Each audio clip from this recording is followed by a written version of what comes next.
होयचे बहुमत आहे. विधेयक संमत झाले. लक्षवेधी क्रमांक 6. अध्यक्ष महोदय, लक्षवेधी क्रमांक 6. अध्यक्ष महोदय, वितरित केल्याप्रमाणे. अध्यक्ष महोदय, टेक्सटाइल इंडस्ट्री और पावरलूम इंडस्ट्री के लिए बहुत इंपॉर्टेंट लक्षवेधी है.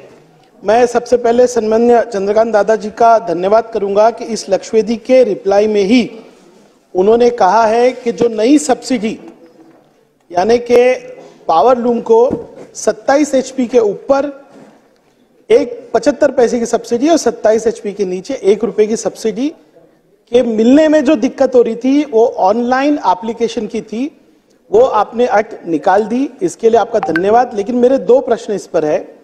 एक कि आपने बहुत ही सिंपल तरीके से समझाया था. जैसे मोबाइल होता है, अगर आपके पास ऑलरेडी एक मोबाइल नंबर है तो आपको टॉपअप किया जाएगा. पूरा इंडस्ट्री आपसे सुनना चाहती है कि ये बहुत ही सिंपल होगा. जो 21,100 हमारे कंज्यूमर है भिवंडी में ऑलरेडी एलिजिबल फॉर सब्सिडी है, उनको कोई अप्लाई करे बिगर ये जल्द से जल्द, यानी आप अभी आज बताएंगे कि कितने दिनों में आप ये सब्सिडी शुरू करने वाले हैं. दूसरा, 15 मार्च 2024 को आपने जो है परिपत्रक निकाला था.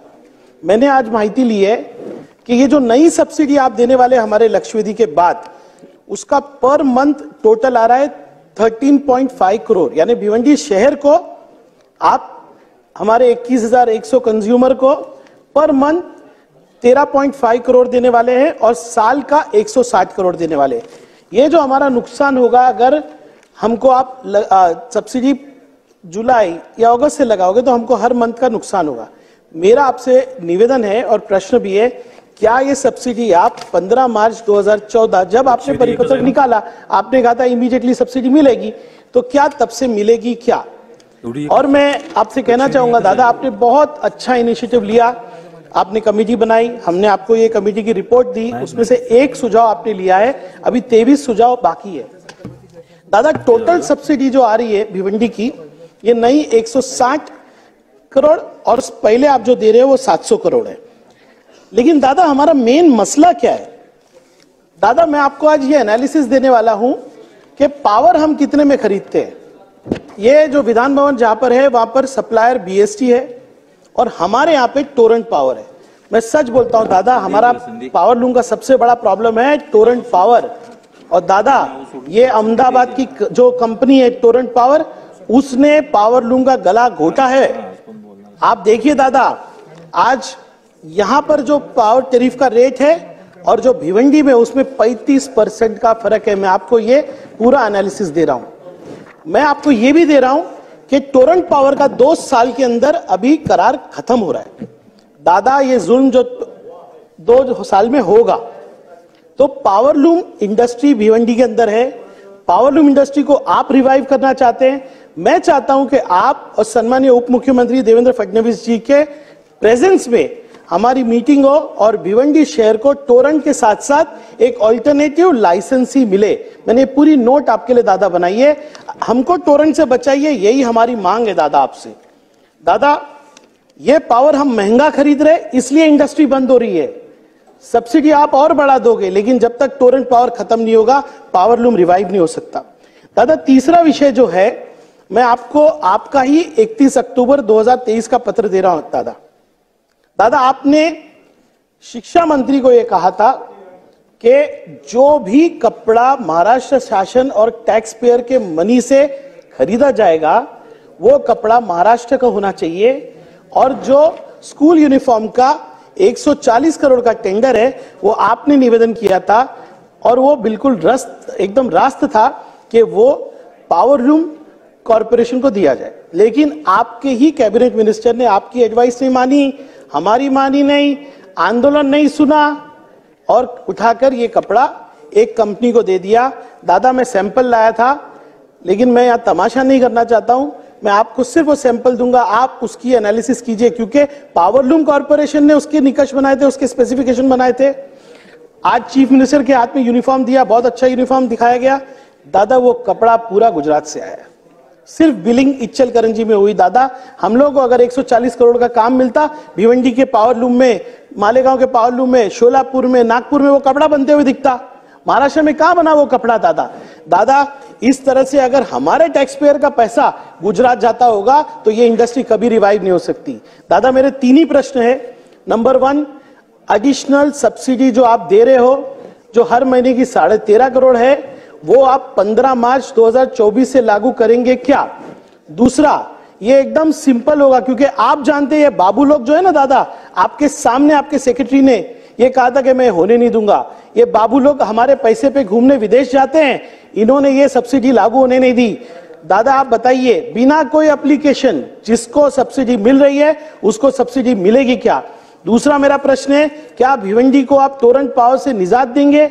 टोरेंट पावर को वहां से हटा के एक अच्छा लाइसेंसी कंपटीशन, 1 क्यों 2 लाइसेंसी लाएंगे। और आज जो हम 35 टक्का एक्सपेंसिव पावर ले रहे हैं जिसके वजह से इंडस्ट्री खत्म हो रही है, आप ये सुझाव देंगे क्या? और तीसरा, आपका ही जो पत्र है कि महाराष्ट्र के अंदर कोई भी कपड़ा बनेगा तो वो मेरा बुनकर, वो मेरे भिवंडी का, मालेगांव का, इच्चलकरंजी का, वहां का बुनकर ही बुनेगा, ये अगर इंप्लीमेंट नहीं हुआ तो क्या सरकार इस पे इंक्वायरी लगाएगी? दादा मेरे इतने ही प्रश्न है, धन्यवाद। मंत्री महोदय। सन्माननीय सदस्य, रईजी हे स्वतः आपण एक यंत्रमाग धारकांच्या समस्यांचा अभ्यास करण्यासाठी आणि उपाय सुचवणारी समिती जी गेली होती त्याच्यावर सदस्यही आहेत आणि त्यांनी खूप याच्यावर काम केलं आहे। त्यांचा पहिला मुद्दा जो आहे की आपण बरेच वर्ष, जितनी मेरी याद है कि 10-12 साल से विषय चला, 27 हॉर्स पॉवरच्या वरती ऑलरेडी आपण सबसिडी देतो, त्याच्यात ॲडिशनली 75 पैसे द्यायचे आणि 27 हॉर्स पॉवरच्या आधी देतो, त्याच्यात ॲडिशनली 1 रुपया द्यायचा। ते बऱ्याच वर्षानंतर मान्य केलं। आता तर टेक्निकल मुद्दा असा आहे की आपलं म्हणणं असं आहे की या निमित्ताने जे 14 लाख यंत्रमागधारक आहेत त्याचा एकदा डाटा एकत्र यावा म्हणून आपण एक रजिस्ट्रेशनची अट घातली। ती फार कठीण नाही आहे, पण सगळ्यांचा दबाव पाहता आपण आता हा निर्णय केला आहे। फक्त तो निर्णय कॅबिनेटच्या मीटिंगमध्ये आपल्याला न्यायचा आहे, त्याची फाईल तयार झाली आहे की रजिस्ट्रेशन यांनी न करता ऑनलाईन या सगळ्यांनाही सबसिडी मिळावी। ओके।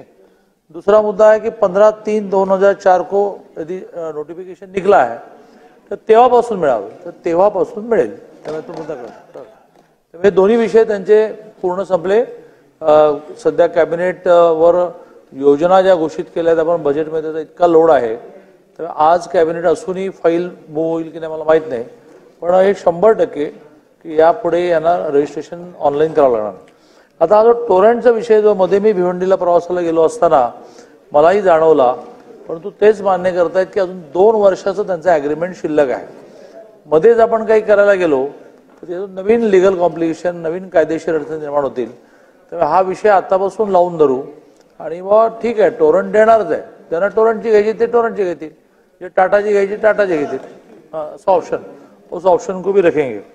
तीसरा मुद्दा जो आहे तो फार संवेदनशील आहे की महाराष्ट्रामध्ये वेगवेगळ्या ठिकाणी लागणारं गणवेशाचं कापड हे महाराष्ट्रामध्ये एक यंत्रमाग महामंडळ आहे, त्या यंत्रमाग महामंडळाकडून घ्यावं असं वर्षानुवर्षाची शाळांचे गणवेश, वेगवेगळ्या कामगारांचे गणवेश। यावेळेला सुद्धा ह्यांना टेंडरमध्ये पार्टिसिपेट केलं होतं, मला आता नीट माहिती नाही, परंतु काही टेक्निकल अडचणी आल्यामुळे टेंडरमधून ते बाद झाले। टेंडर में सहभागी होने के लिए मिला नहीं ऐसा नहीं, लेकिन कुछ टेक्निकलिटी ऐसी हुई उसमें से आप एलिजिबल ही नहीं हुए, तर त्याच्यातून ती ऑर्डर ही दुसऱ्याला गेली आहे। पण माझं व्यक्तिशही म्हणणं असं आहे की जोपर्यंत आपण सरकारी कामासाठी लागणारं कापड हे महाराष्ट्रातल्या यंत्रमाग धारकाकडून घेत नाही तोपर्यंत यंत्रमाग धारकांना कापडाला मार्केट चांगलं मिळणार नाही। आणि मी सुद्धा त्यांच्या बरोबरीने या विषयामध्ये, कारण आमच्या खात्यामध्ये प्रामुख्याने यांना सवलती देण्यात येतं, यांनी सवलतीच्या आधारे चांगला बिझनेस केला त्याला मार्केट देण्याचं काम हे सगळ्या वेगवेगळ्या डिपार्टमेंटचं आहे, पण त्यामध्येही मी लक्ष घालतो।